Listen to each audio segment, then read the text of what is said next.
Padre Santo, te agradecemos nuevamente este lunes por tu presencia entre nosotros, los que estamos conectados, Señor, porque sabemos, Señor, de que tú estás usando toda esta situación, toda la dificultad de este mundo, Señor, para que tu evangelio corra, Señor, y no sea detenido.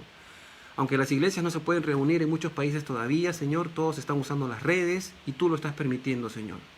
Y gracias te damos, Padre Santo, porque también la tecnología está ayudando a tu iglesia, Señor. Oramos, Señor, por el estudio de tu palabra, por cada palabra que está aquí escrita, Señor, para que pueda abrir nuestro entendimiento, ser luz a nuestras vidas, Señor, y podamos aprender a vivir de acuerdo a lo que tu palabra enseña, Señor. Te agradecemos por este tiempo, Señor, en el precioso nombre de Jesús. Amén. Bueno, hermanos, como es de costumbre, ustedes saben que a mí me gusta, para no descontextualizar lo que leemos, ¿no? Y para que no se cojan los versículos de tramo en tramo, voy a hacer una lectura rapidita, un poquito rápida de todos los 12 primeros versículos, o sea, los del capítulo 1, los 12 versículos, y luego entramos en detalle, ¿de acuerdo? Entonces, segunda de Tesalonicenses, capítulo 1, versículo 1, empieza así. Pablo, Silvano y Timoteo, a la iglesia de los tesalonicenses en Dios Padre y en el Señor Jesucristo. Gracia y paz a vosotros de Dios nuestro Padre y del Señor Jesucristo. Debemos siempre dar gracias a Dios por vosotros, hermanos, como es digno, por cuanto vuestra fe va creciendo y el amor de todos y cada uno de vosotros abunda para con los demás. Tanto que nosotros mismos nos gloriamos de vosotros en las iglesias de Dios, por vuestra paciencia y fe en todas vuestras persecuciones y tribulaciones que soportáis. Esto es demostración del justo juicio de Dios, para que seáis tenidos por dignos del reino de Dios, por el cual asimismo padecéis. Porque es justo delante de Dios pagar con tribulación a los que os atribulan. Interesante, versículo 7. Y a vosotros, que sois atribulados, daros reposo con nosotros, cuando se manifieste el Señor Jesús desde el cielo con los ángeles de su poder, en llama de fuego, para dar retribución a los que no conocieron a Dios, ni obedecen al Evangelio de nuestro Señor Jesucristo, los cuales sufrirán pena de eterna perdición, excluidos de la presencia del Señor y de la gloria de su poder, cuando venga en aquel día para ser glorificado en sus santos y ser admirado en todos los que creyeron, por cuanto nuestro testimonio ha sido creído entre vosotros. Versículo 11.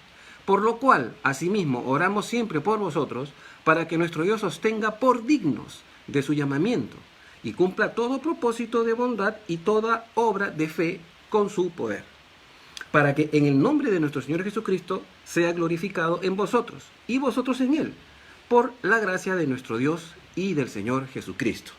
Ese es el capítulo. Entonces, bueno, básicamente, como no puedo hacer una introducción muy precisa ni muy extensa, porque básicamente la carta de segunda de Tesalonicenses fue escrita un poco después de la primera.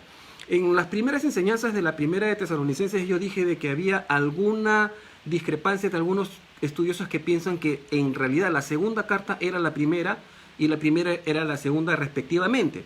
Pero bueno, no hay mucho sustento para esta tesis. Entonces, básicamente la fecha de esta carta segunda de Tesalonicenses, oscila entre el 53 y el 54 de Cristo. Ya en 54 después de Cristo, obviamente, ¿no? Entonces, al parecer habían algunas dudas, por esto está escribiendo Pablo. Al parecer habían algunas dudas respecto a lo que escribió en la primera carta, ¿de acuerdo? Parece que por las persecuciones que estaban pasando y las pruebas que estaban viviendo los de Tesalónica, ellos pensaban que de alguna manera estaban bajo la ira de Dios o que ya las cosas se estaban avecinando.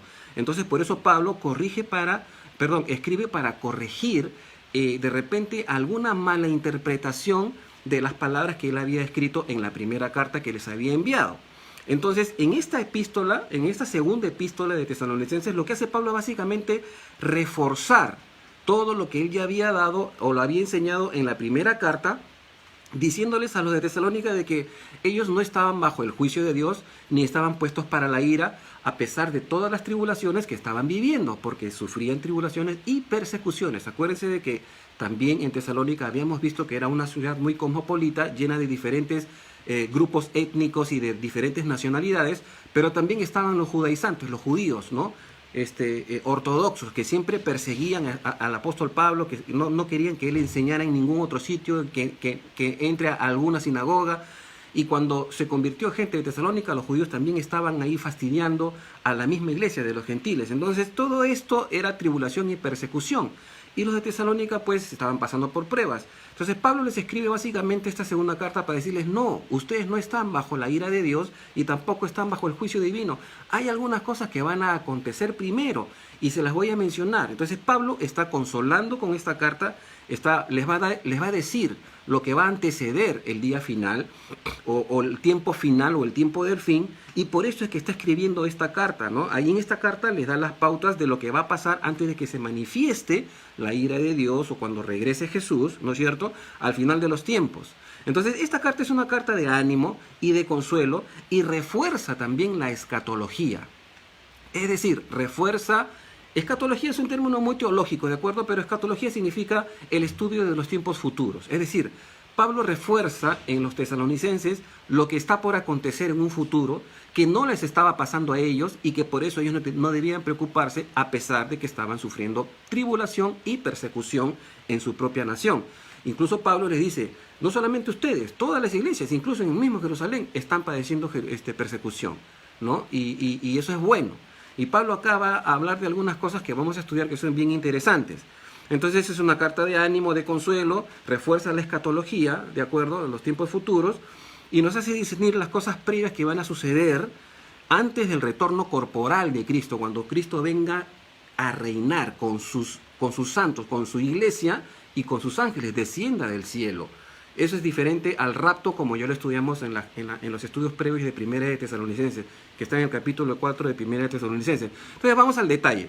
El versículo 1 dice, Pablo, Silvano y Timoteo, a la iglesia de los tesalonicenses en Dios nuestro Padre y en el Señor Jesucristo. Entonces la salutación básicamente es la misma, no hay muchas cosas que decir, ¿ya? Pero lo que me llama la atención aquí es, dice, a la iglesia de los tesalonicenses. Ya vimos hasta el cansancio que la iglesia no era un edificio, no era un solo local. La iglesia estaba distribuida en los hogares de las personas. Algo así como estamos ahora en plena pandemia, ¿no es cierto? Estamos reunidos, pero estamos cada uno en sus casas, ¿no? Entonces, básicamente quiero profundizar de lo que la iglesia es en sí, hermanos. ¿Y saben por qué? Porque tenemos que tener encarnado qué somos, qué ofrecemos al mundo, qué es la iglesia. Entonces, básicamente, la iglesia de Dios son todos aquellos que han hecho a Jesús Salvador y Señor. ¿De acuerdo? La conforman y forman parte intrínseca. No podemos escaparnos de la iglesia. Todos los que reciban a Jesús como Señor y Salvador pasan a formar parte de la iglesia que Cristo fundó cuando estuvo aquí en la tierra, ¿no es cierto? En Pentecostés y derramó su espíritu y se convirtieron en 3.000, luego 5.000, y hablaron en lenguas y la iglesia creció hasta nuestros tiempos. Entonces, esa iglesia universal básicamente es a la que pertenecemos todos nosotros. Entonces, la iglesia no es una institución humana. Nosotros no formamos parte de la iglesia necesariamente Gracia Calvary Chapel, o de la iglesia bautista, o de la iglesia pentecostal, no. Formamos parte de la iglesia universal. Hay diferentes denominaciones con diferentes características, diferentes distintivos, diferentes puntos doctrinales, pero somos la misma iglesia, ¿ok? Y acá un paréntesis previo. No somos o no tenemos nada que ver absolutamente ni con adventistas, ni con testigos de Jehová, ni con mormones, los cuales son cultos o sectas que han surgido a raíz de algunos que eran cristianos y han tenido nuevas revelaciones y han creado su propia corriente doctrinal. ¿De acuerdo? Entonces no tenemos nada que ver con los adventistas, ni con los testigos de Jehová, ni con los mormones. Aunque el mundo nos mete a todos en el mismo saco cuando hablan de la iglesia cristiana evangélica, pero no somos eso, ¿de acuerdo? Entonces dije, no es una institución humana. ¿La conforman quiénes? Nosotros. Ahora, ¿quién la sostiene? ¿El pastor? Bueno, el Espíritu Santo. ¿Quién sostiene la iglesia? Dios mismo la forma y la conforma y Él mismo la soporta. Es su iglesia. No es la iglesia de nosotros, es su iglesia. Somos parte de su reino, de su cuerpo, de sus miembros, de su carne y de sus huesos. Dios mismo es la fuente de la iglesia. Dios mismo es su propia vida. Si nosotros formamos parte de la iglesia de Cristo, entonces Él es la vid y nosotros somos los pámpanos. Entonces, no necesariamente es una asociación civil sin fines de lucro, como nos denominan o nos clasifican, ¿no? Ustedes saben que el Estado nuestro país, tiene un convenio con la Iglesia Católica, y la Iglesia Católica es la única iglesia reconocida, a nivel nacional. Entonces todas las iglesias evangélicas son consideradas asociaciones civiles y fines de lucro por cuestiones para poder tramitar algunas cuestiones legales, básicamente. No nos reconocen como iglesia. Pero lo aclaro acá porque no somos la denominación tal o la denominación tal. Somos cristianos que formamos parte del cuerpo de Cristo, que somos la iglesia. Entonces, los lineamientos de la iglesia sobrepasan las barreras culturales y los sistemas sociales y hasta políticos. Su base de la iglesia, o la base de la iglesia, básicamente, hermanos, y la legislatura que tiene la iglesia, es la palabra de Dios, desde Génesis hasta Apocalipsis. Nosotros no enseñamos otra cosa más que eso. ¿De acuerdo? Hay otros temas que se estudian cuando alguien estudia teología, hermenéutica o escatología o qué sé yo, griego, hebreo, etcétera. Pero nosotros enseñamos básicamente lo que la Biblia dice y la creemos tal cual, ¿de acuerdo? Entonces, la iglesia tiene su legislatura, por así decirlo, en la palabra de Dios, no en otro libro. No hay otra fuente. La única palabra profética más segura es la Biblia, desde Génesis hasta Apocalipsis.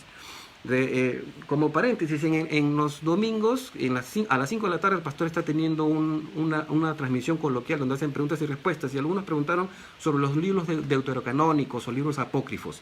Él ya explicó muy bien, ¿no? Pero hablan de muchas otras cosas, incluso hay del Nuevo Testamento también libros apócrifos, ¿no? Pero lo que nosotros tenemos, la Biblia que nosotros tenemos, es básicamente en la herencia del Antiguo Testamento más el Nuevo Testamento, es lo que conforma nuestra palabra, la Biblia. Entonces, no quiero ahondar mucho en eso porque el pastor ya lo explicó. Entonces, por eso debemos ser capaces nosotros, como cristianos, de defender a la iglesia frente a los avances que la quieren destruir. Ojo lo que estoy diciendo, defender a la iglesia. ¿Y cómo la defendemos? Con la fidelidad, con la obediencia a lo que Jesús nos enseñó. Esa es la manera en la que nosotros defendemos la iglesia.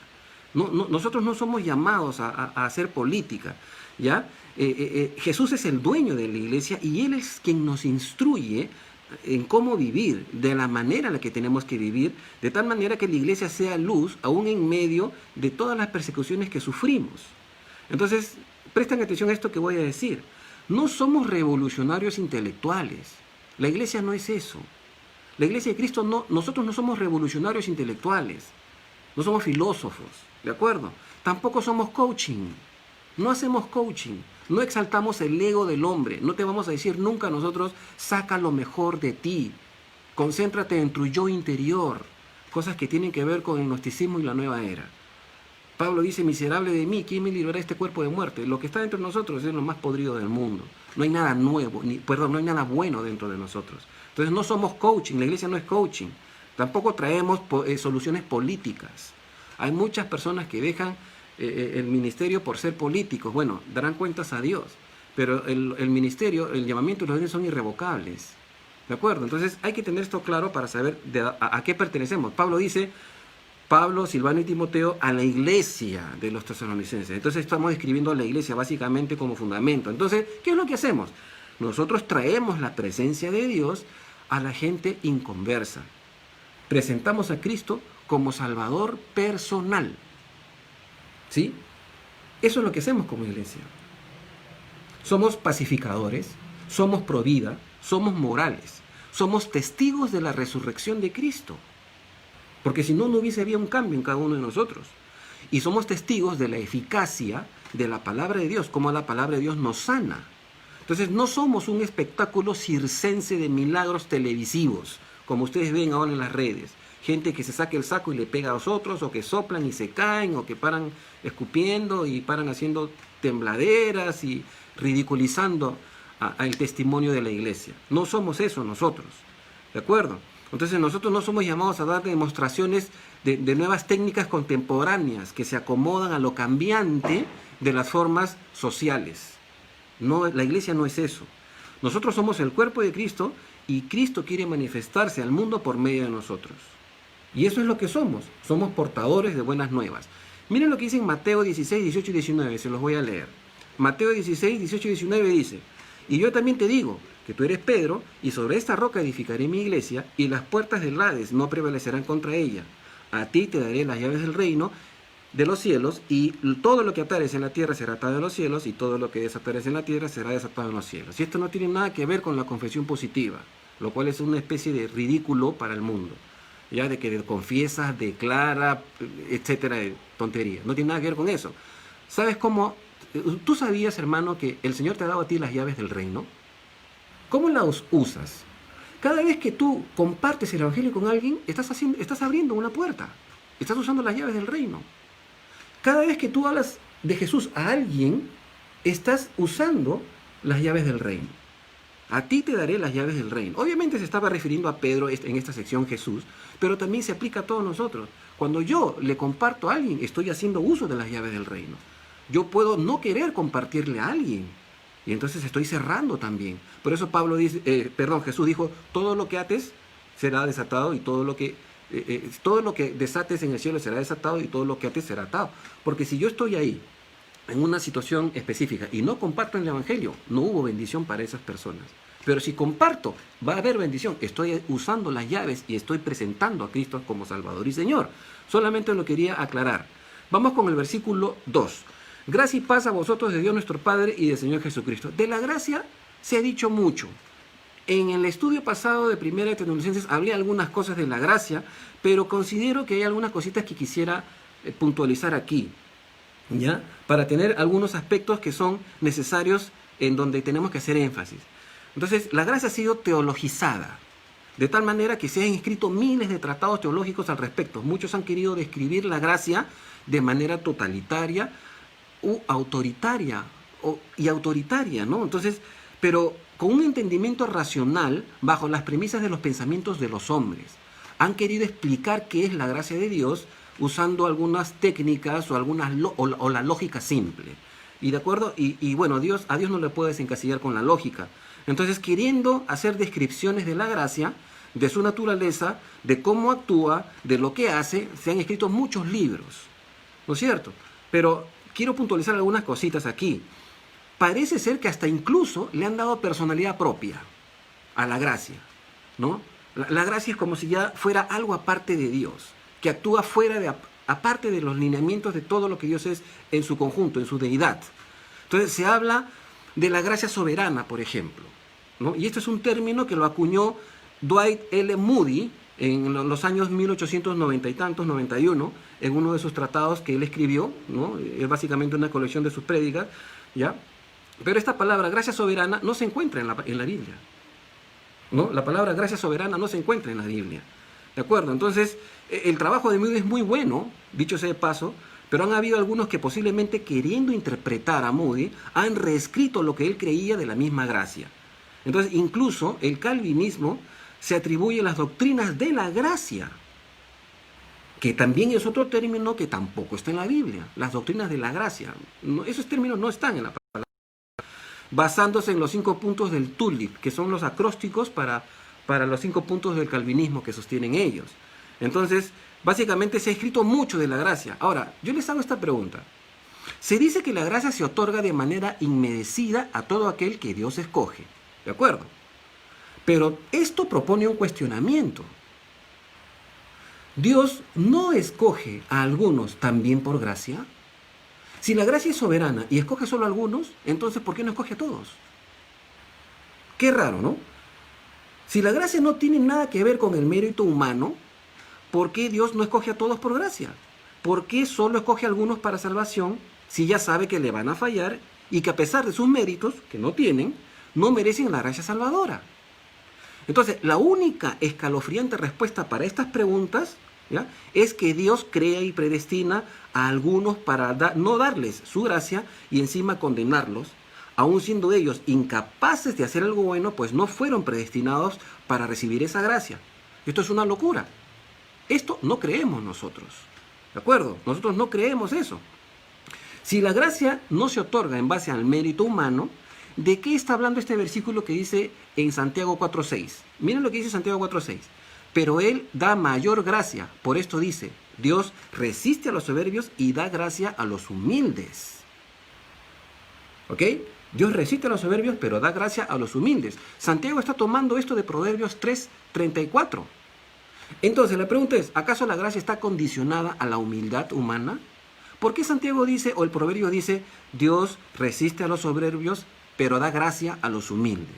Son preguntas que tenemos que hacernos para no clasificar algo, encasillarlo en algo y ver el carácter de Dios en todas las características que expresa Dios de sí mismo, en conjunto.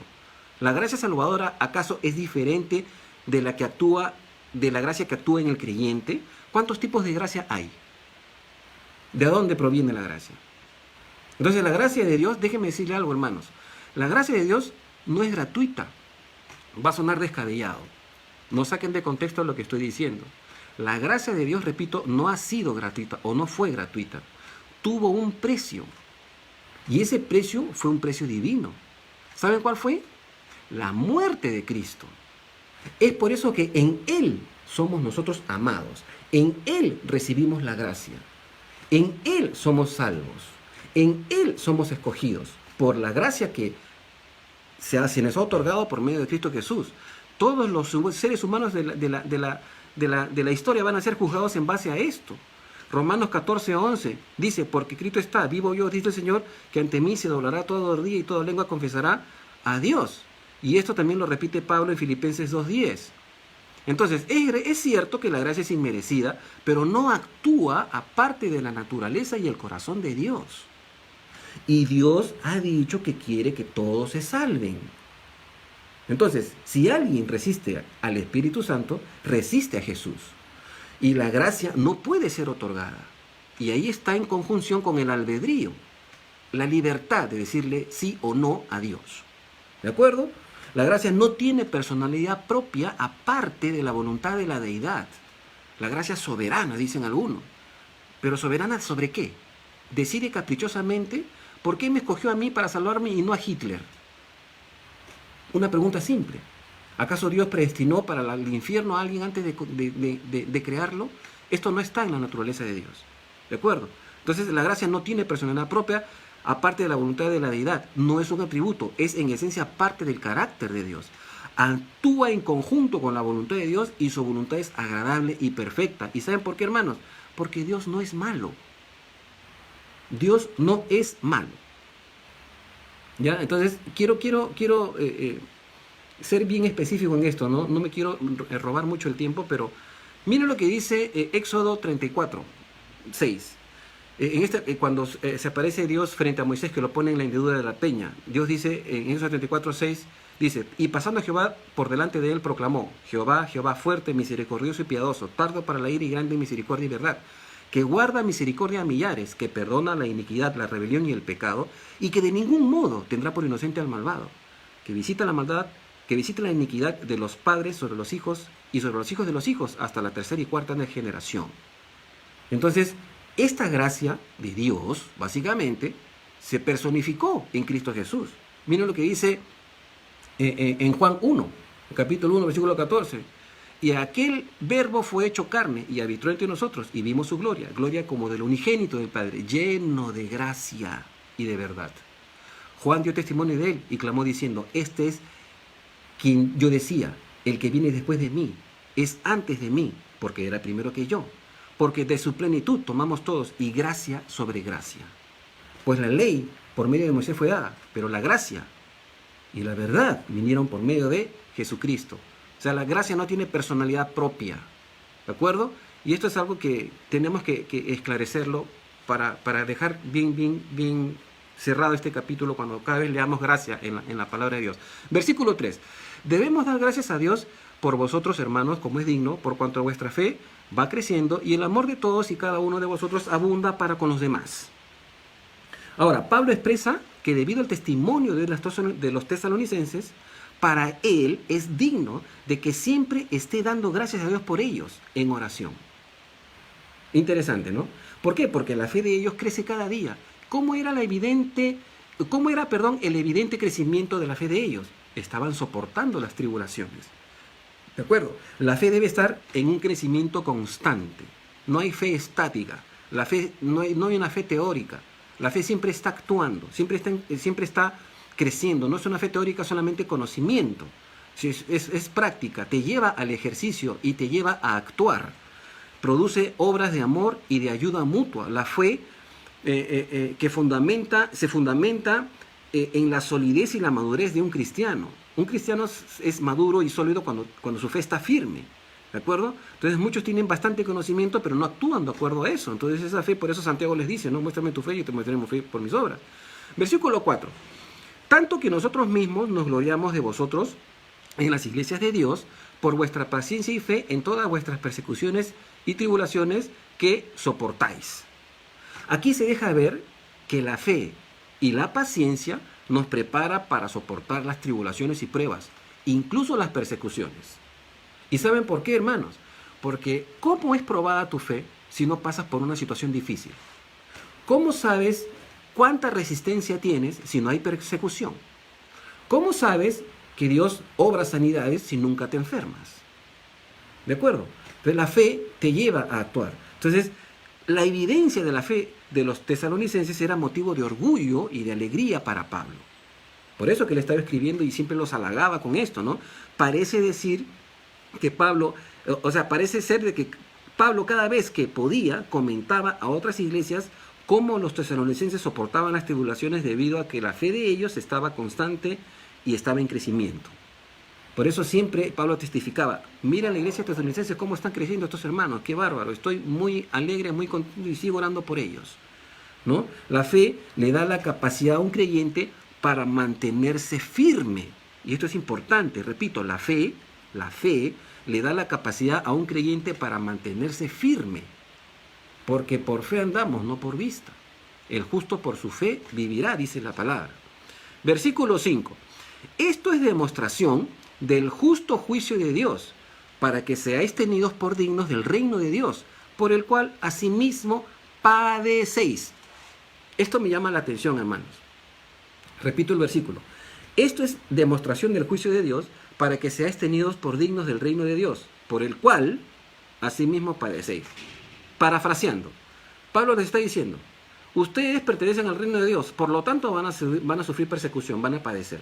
No hay otra. ¿Sí? ¿Es contradictorio? Sí, lo es.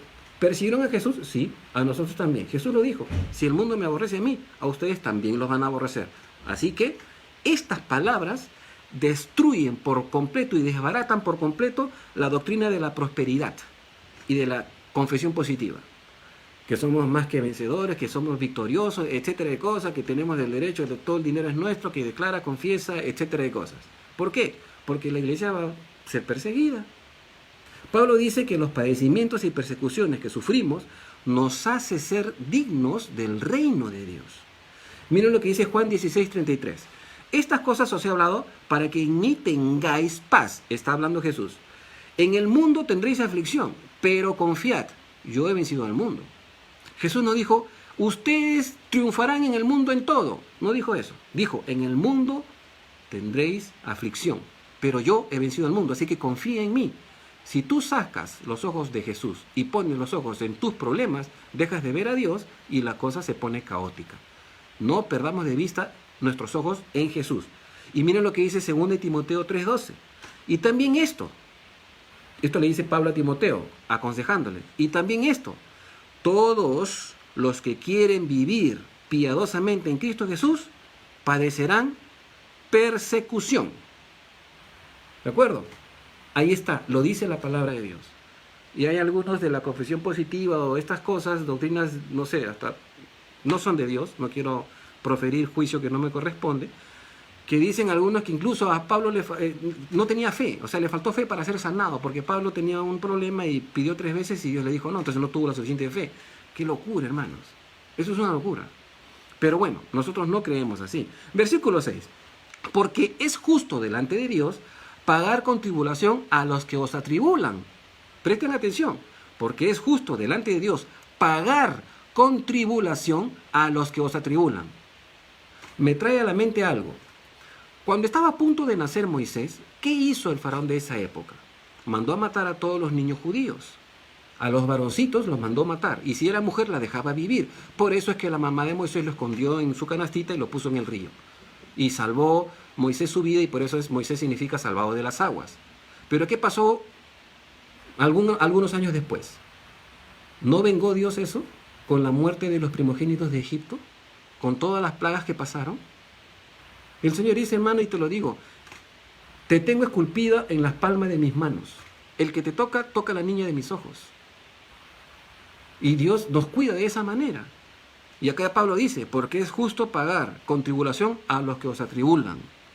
Pero miren lo que dice Romanos 12 del 17 al 19. Dice, no paguéis a nadie mal por mal, procurad lo bueno delante de todos los hombres. Si es posible, en cuanto dependa de vosotros, estad en paz con todos los hombres. No os venguéis vosotros mismos, amados míos, sino dejad lugar a la ira de Dios. Porque escrito está, mía es la venganza, yo pagaré, dice el Señor. Y esto es la palabra de Dios y funciona y actúa. Si alguien se mete contigo, se mete con Dios. Hay de aquel que intenta hacernos algo a nosotros. ¿Sí? Esto lo dice la palabra de Dios. Miren lo que dice Isaías 54:15.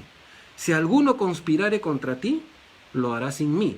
Y el que contra ti conspirare, delante de ti caerá. Son promesas de Dios de las cuales tenemos que aferrarnos, pero estas promesas no son promesas que tienen que albergar venganza en nuestro corazón, más bien tenemos que permitir que sea Dios quien ajuste las cuentas cuando nos ofenden, cuando nos ultrajan, cuando nos insultan, cuando nos desprecian, cuando nos excluyen, etc. Versículo 7. Y a vosotros que sois atribulados, daros reposo con nosotros cuando se manifieste el Señor Jesús desde el cielo con los ángeles de su poder. Interesante, me llama la atención, ustedes saben que me gusta mucho a mí el griego, me llama la atención la palabra reposo. La palabra reposo en griego se traduce de la palabra anesin o anesin, ¿no? Que básicamente significa paz y descanso. Se emplea solamente 5 veces en el Nuevo Testamento. Ojo, solamente 5 veces. Esta palabra que usa Pablo aquí también se emplea en Hechos 24:23, en 2 de Corintios 2:13, 2 de Corintios 7:5, 2 de Corintios 8:13. Ahí nada más se emplea esta palabra. Y Pablo dice, y a vosotros que sois atribulados, le está diciendo a los de Tesalónica, darles reposo. Dios nos va a dar ese reposo. Entonces, este reposo vendrá cuando Jesús venga por su iglesia. Jesús va a venir por su iglesia y ahí se va a manifestar ese reposo. Mientras tanto, vamos a sufrir persecución, va a haber problemas, va a haber dificultad. ¿De acuerdo? Entonces, aunque mientras tanto somos luz y sal, vamos a tener persecución. Entonces, sigamos las huellas del Maestro. Siempre va a ser así. Miren lo que dice Juan, como ya lo dije hace un momento, ¿no? Juan 15, 18 y 19 dice, si el mundo os aborrece, sabed que a mí me ha aborrecido antes que a vosotros. Si fueras del mundo, el mundo amaría lo suyo. Pero porque no sois del mundo, antes yo os elegí del mundo, por eso el mundo os aborrece. Y esto, hermano, lo decimos con autoridad por experiencia propia. ¿Sí? Todos los que somos cristianos sabemos cuando el mundo nos pone la pistola y nos avergüenzan y nos insultan y nos excluyen, etc. Versículo 8, continuamos. Dice, en llama de fuego, para dar retribución a los que no conocieron a Dios, ni obedecieron al Evangelio de nuestro Señor Jesucristo. Es interesante esta analogía que hace Pablo en llama de fuego. ¿Por qué? El original tiene una intencionalidad que es más o menos como que es como un relámpago o como un rayo que va a aparecer. O sea, va a ser un estruendo tan majestuoso cuando descienda Jesús del cielo que todo ojo lo va a ver, todo el mundo lo va a ver. Esto no va a salir así como, no sé, como que un platillo volador bajó a tal cerro. No va a ser así. Va a ser muy majestuoso. Entonces, en ese tiempo Jesús va a dar retribución a 2 grupos de gente. Primero, a los que no conocieron a Dios. Y esto lo encontramos en Romanos 1, del 18 al 32. ¿Quiénes son estos? El pigmeo o las culturas que nunca conocieron ni escucharon de la Biblia. Romanos bien claro dice, van a ser juzgados conforme al razonamiento de sus cabezas. ¿De acuerdo? De su corazón. Todas las culturas tienen la ley escrita en su corazón y todos saben que matar, robar, adulterar está mal. Van a ser juzgados por eso, los que nunca escucharon el Evangelio. ¿De acuerdo? Los que son ignorantes en cuanto a Dios y al Evangelio también van a ser juzgados frente al trono blanco. Y el otro grupo es los que no obedecen al Evangelio. ¿De acuerdo? Entonces, la culpabilidad de este segundo grupo es peor. ¿Saben por qué? Porque han tenido la oportunidad de escuchar el Evangelio, pero han dicho no. Voluntariamente han dicho no quiero saber nada con Dios. No me interesa tu religión, no me interesa Jesús, no me hables de Jesús. Y esto va a ser duro, pero esto es lo que va a pasar. Entonces, cuando venga Jesús a juzgar a la humanidad, ¿de acuerdo? Van a haber 2 grupos de gente, la gente que nunca conoció a Dios y la gente que rechazó a Dios. ¿Sí? Y esto va a ser bien significativo. Versículo 9. Los cuales sufrirán pena de eterna perdición, excluidos de la presencia del Señor y de la gloria de su poder. Qué interesante. Solamente como dato de cultura general les quiero decir esto. Les pregunto, ¿quiénes creen ustedes o quién creen ustedes que fue quien más habló del infierno en la época de Jesús o antes de Jesús? Jesús. Nadie más que él habló más del infierno. Es más, categóricamente Jesús ha venido para salvarnos a nosotros del infierno. Jesús no ha venido simplemente para que tengamos una bonita vida feliz y una bonita vejez. Jesús ha venido para rescatarnos del fuego eterno, del infierno de fuego, como dice ahí en las profecías, ¿no? Cuyo gusano nunca muere y su fuego nunca se apaga. Tormento eterno, de ahí nos va a salvar Jesús. Entonces, tiene que haber un lugar en donde pasarán la eternidad las almas que no obedecieron al Evangelio y las que fueron juzgadas según sus obras. ¿Saben por qué tiene que haber un lugar así? Les explico por qué. Porque la naturaleza de Dios es tan magnánime que todo lo que Dios hace es análogo a Él. Es decir, me explico, si Dios es eterno y Él crea algo, lo que Él crea también es eterno. Como por ejemplo tu alma, tu ser, tu conciencia, tú. Esta persona, tú, tiene una eternidad. Y si uno rechaza a Dios, esa eternidad la va a pasar en algún lugar, excluido de la presencia de Dios. Pero si aceptas a Jesús, te dice Dios, yo estoy tocando la puerta, entras, vienes conmigo y nos vamos a mi morada, donde yo vivo. ¿De acuerdo? Entonces tiene que haber un lugar en donde las almas que son eternas, que van a ser excluidas de la presencia de Dios porque blasfemaron contra Dios, van a pasar toda la eternidad. Entonces, debido a la inmortalidad del alma, el castigo es eterno. ¿Por qué? Porque el alma es inmortal. El infierno es un lugar real. Y otra cosa, hermanos, Satanás no reina en el infierno, por si acaso. Esta es una historieta de un poeta, John Milton, por ahí por los años 1608, por ahí más o menos, en uno de sus ensayos que escribió, El paraíso perdido. Y esta enseñanza de que Satanás reina en el infierno se ha sacado de esta literatura poética. Satanás no va a reinar en el infierno. Es más, el infierno fue creado para Satanás y sus ángeles, pero ahí van a ir todos los que le siguen a él. ¿De acuerdo? Para que sea atormentado por la eternidad. Me voy a alegrar bastante, discúlpenme, cuando le pase eso a Satanás. Entonces, lo que hace del infierno es la ausencia, o sea, lo que hace del infierno en realidad es la ausencia de la presencia de Dios. El versículo 19 dice bien claro, los cuales sufrirán pena de eterna perdición, excluidos de la presencia del Señor y de la gloria de su poder. Contrario a lo que dicen los testigos de Jehová, que de una vez que mueres, ahí termina la historia. Yo les hago una pregunta a los testigos de Jehová. ¿Quién se apareció en la transfiguración cuando Jesús fue glorificado en el monte de la transfiguración? Moisés y Elías. ¿Quiénes fueron? ¿Fantasmas? ¿Qué fue? ¿Una visión multimedia, un holograma? Hay vida después de la muerte. Y de esa vida es que Cristo nos ha venido a traer, esa vida eterna con Él, la eternidad. Avanzamos, versículo 10. Cuando venga en aquel día para ser glorificado en sus santos y ser admirado en todos los que creyeron, por cuanto nuestro testimonio ha sido creído entre vosotros.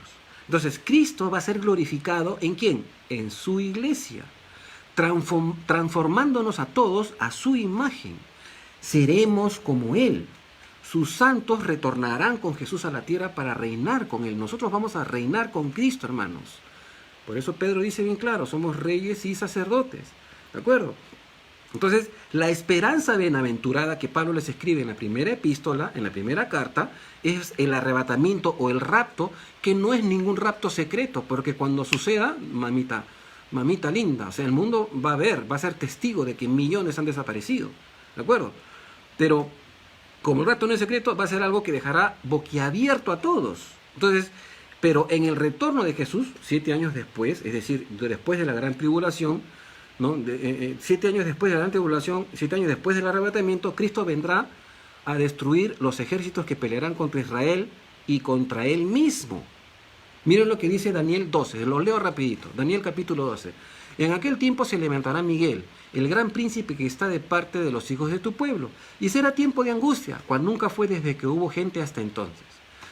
Pero en aquel tiempo será libertado tu pueblo, todos los que se hayan inscritos en el libro, y muchos de los que duermen en el polvo de la tierra serán despertados, unos para vida eterna y otros para vergüenza y confusión perpetua. Los entendidos resplandecerán como el resplandor del firmamento, y los que enseñan la justicia en la multitud, como estrellas a perpetua eternidad. No sé cómo interpretarán esto los testigos de Jehová, pero acá dice bien claro que todos vamos a resucitar del polvo. Interesantísimo. Miren lo que dice Zacarías 14 también, hablando de la venida de Jesús. He aquí, el día de Jehová viene, y en medio de ti serán repartidos tus despojos, porque yo reuniré a todas las naciones para combatir contra Jerusalén, y la ciudad será tomada, y serán saqueadas las casas y violadas las mujeres, y en la mitad de la ciudad irá en cautiverio, mas el resto del pueblo no será cortado de la ciudad. Después, versículo 3 de Isaías 14, saldrá Jehová y peleará con aquellas naciones como peleó en el día de la batalla, y se afirmarán sus pies en aquel día en el monte de los olivos, que está enfrente a Jerusalén al oriente, y el monte de los olivos se partirá por en medio, hacia el oriente y hacia el occidente, haciendo un valle muy grande, y a la mitad del monte se apartará hacia el norte y la otra mitad hacia el sur. Esto es básicamente la descripción de la venida de Jesús con sus santos, nosotros, y con sus ángeles. En caballos blancos, dice Apocalipsis, no sabemos si son caballos o no sé, pero bueno. Versículo 11, hermanos, continuamos para que no nos gane el tiempo, ya nos estamos acercando al final.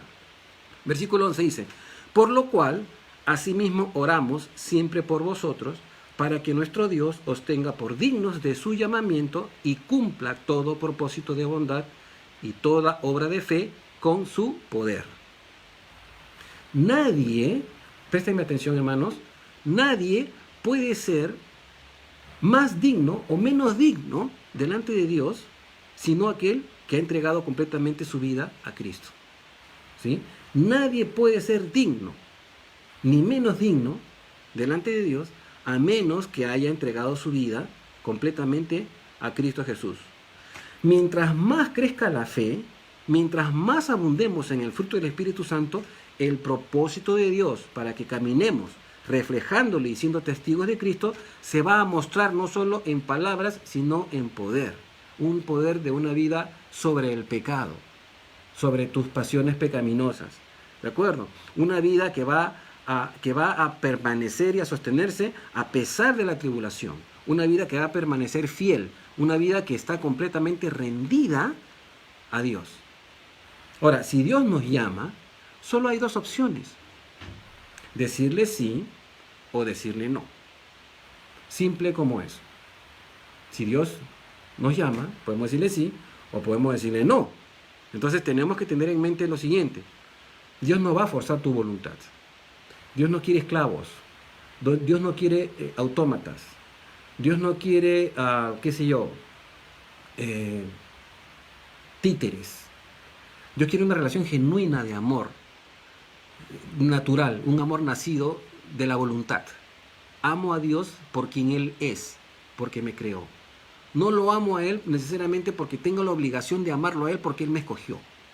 Le dije sí a Dios porque Jesús vino y me sedujo y me convenció de que era real y por eso le acepté como mi Señor y Salvador. Pero cuando hemos salido en misiones a predicar, mucha gente le dice, no, por ahora no, gracias, chao. No sé qué habrá sido esa gente. Pero así sucede. ¿De acuerdo? Versículo 12, ya estamos terminando con esto. Para que el nombre de nuestro Señor Jesucristo sea glorificado en vosotros y vosotros en Él, por la gracia de nuestro Dios y del Señor Jesucristo. Entonces, hermano, acá sí quiero hacer un enfoque un poco preciso. Sí me da el tiempo. El único nombre que tiene que ser glorificado es el de Jesucristo. Repito, el único nombre que tiene que ser glorificado es el de Jesucristo, no el nuestro. No el nuestro. No el de nuestro ministerio. No el de nuestra profesión, no el de nuestra raza, no el de nuestra inclinación social, política o nuestra posición social. El único nombre que tiene que ser glorificado es el de Jesucristo, ¿no? Y nosotros vamos a ser glorificados en Él.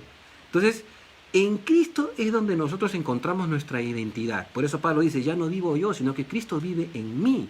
Y esto hay que tenerlo en mente. Esta es la verdadera relación de un hijo de Dios. Plena comunión y obediencia a Cristo Jesús. Ahora, en la actualidad, hermanos, les quiero decir lo siguiente, ¿no?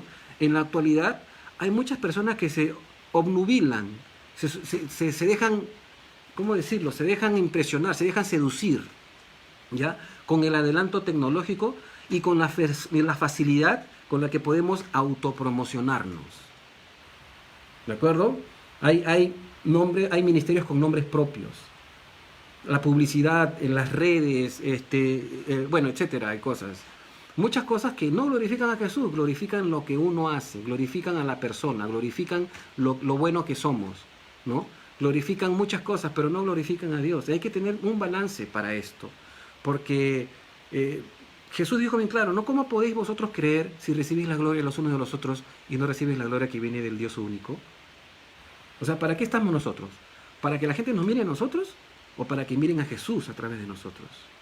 Yo les recomiendo un librito que lo están estudiando los caballeros los sábados en la mañana, que se llama Al estilo de Jesús, de Gayle Erwin. Se escribe Gayle, así, G-A-Y-L-E, Erwin, E-R-W-I-N. Se llama Al estilo de Jesús. Les recomiendo ese librito. Está en PDF, pueden entrar a nuestra página web y descargarlo de ahí, porque ahí está también el libro. ¿Ya? Y porque habla del carácter de Dios, de la personalidad de Dios. ¿Quién es Dios? ¿Cómo actúa? Jesús se sacó el manto, se sacó su toalla y lavó los pies de sus discípulos. No fue al revés. Jesús no vino a reinar como los reyes de antaño. Con mi esposa tenemos el hobby de ver en las tardes a veces algunas películas. Nos gusta ver películas antiguas, ¿no? Y vemos, por ejemplo, películas de algunos escenarios de los reyes de antaño, ¿no? En los años 1500, mil y tanto, que los reyes le tenían una pleitesía, una adoración, una devoción que parecían dioses, de razón que se creían dioses. Y la gente se tira delante de las personas. Y esto no puede ser, porque el único nombre que tiene que ser glorificado es el nombre de Jesús, no nuestro propio nombre. Nosotros, hermanos, solo somos vasos de barro, nada más. El Salmo dice bien claro, no a nosotros, oh Jehová, no a nosotros, sino a tu nombre, da gloria, por tu misericordia y por tu verdad. Entonces, no nos dejemos impresionar por el adelanto tecnológico, no nos dejemos convencer por todas las cosas que de alguna manera son muy facilistas o muy propicias para autopromocionarnos, porque esto no le da gloria a Dios. Tenemos que glorificar a Jesús. Pablo dijo bien claro, cuando yo fui a ustedes, a los corintios creo que le dice, no fui a vosotros con demostración de poder y de gloria, sino simplemente me propuse no saber entre vosotros nada más que a Jesucristo y a este crucificado. Y eso es todo. No somos nosotros, no son nuestras capacidades, no son nuestras virtudes, no es nuestra elocuencia, no es nuestra profesión, no es nuestra carrera. ¿De acuerdo? Es Cristo en nosotros. Y Pablo, con todo el currículum que tenía, decía, todo esto, lo que yo he vivido, lo que he sido, lo tengo como estiércol, que es el original, en el griego cuando dice lo tengo por basura, en el original griego dice lo tengo por estiércol. O sea, a Pablo no le importaba todo el pasado, o los títulos, o los cartones, o los nombramientos. Y esto es importante, hermanos. Quiero dejarlos con esto, ya el tiempo se nos está cerrando. Entonces, tengamos cuidado con esto, ¿no? Porque a veces con el afán de querer ser eficaces incluso, ¿no? Echamos mano de recursos que no necesariamente son los más adecuados. Y estos recursos, a veces la tecnología nos obnubila, o sea, nos enceguece. Y queremos usar la tecnología para promocionarnos, para hacer fotografías de nosotros. Pero ¿saben qué, hermanos? Glorifiquemos al Señor en vez de glorificarnos a nosotros mismos. ¿No es cierto? Cuando el Señor quiera, Él dice bien claro que Él va a dar la alabanza respectiva a quien la merece. Pero Él, no las personas, no los seres humanos. Él te va a reconocer delante de ti, delante de los hombres, a ti. Él va a decir, pasa, siervo fiel, al reposo de tu Señor. No nosotros. Yo no tengo que hacer nada para eso. Jesús simplemente es el que hace la obra a través de nosotros. Entonces, simplemente, hermanos, quiero dejarlos con esto, ¿no? Con esta advertencia, ¿no? O sea, tenemos que ser muy cuidadosos con esta parte con la actualidad que vivimos. La tecnología puede sacar de nosotros algunas cosas que están por ahí metiditas, ¿no? La exaltación del ego, del yo, de la personalidad y mostrarnos todos elocuentes y estar ahí haciendo un montón de coaching en vez de estar predicando la palabra del Señor. Cuando en realidad quien da vida es la palabra de Cristo, que es Cristo mismo, no nuestros consejos. ¿ok? Entonces tenemos que ser cuidadosos con eso. Tratemos de no autopromocionarnos. Promocionemos el Evangelio, promocionemos a Cristo Jesús y prediquemos el Evangelio con el poder del Espíritu Santo y usemos las llaves del reino. Cuando abramos nuestra boca y alguien nos escucha, estamos usando la llave. Depende de Dios. Nosotros salimos a sembrar la semilla y el Señor es el que opera ahí. Esa no es negocio nuestro, Dios es el que hace las cosas, no nosotros. ¿De acuerdo, hermanos? Entonces, quiero dejarlos con esto. Vamos a orar para terminar y luego a hacer algunos saluditos. Señor, te agradecemos por tu palabra. Gracias, Padre Santo, porque sabemos de que tu iglesia, Señor, no va a sufrir el día del juicio, Señor, el día en el que tú vas a venir en llama de fuego a dar retribución a quienes te ofendieron, a quienes te insultaron, a quienes se burlaron de ti, Señor. Y también vas a venir a juzgar a aquellos que nunca te conocieron, Señor, conforme a su razonamiento. Y gracias porque por medio de estas palabras que Pablo escribió a los tesalonicenses, Señor, nosotros podemos entender también todo lo que está por venir en un tiempo que no está muy lejano, Señor. Gracias porque sabemos que tú preparas nuestro corazón para eso, danos entendimiento, la tranquilidad y la paz en medio de esta pandemia que estamos viviendo. Posiblemente dure un poco más, posiblemente pase, Señor, pero no tiene nada que ver ni se compara, Señor Jesús, con la gran tribulación que se avecina a este mundo, en donde gracias a tu misericordia, a tu gracia, a tu bondad, a tu amor, tu iglesia no va a pasar, no va a estar, Señor. Porque tú dices en tu palabra, por cuanto has sido fiel, yo te guardaré de ahora de la prueba que ha de venir sobre todos los moradores del mundo. Gracias, Padre Santo, por esta palabra, Señor, que se haga carne en nosotros, en el precioso nombre de Jesús. Amén y amén.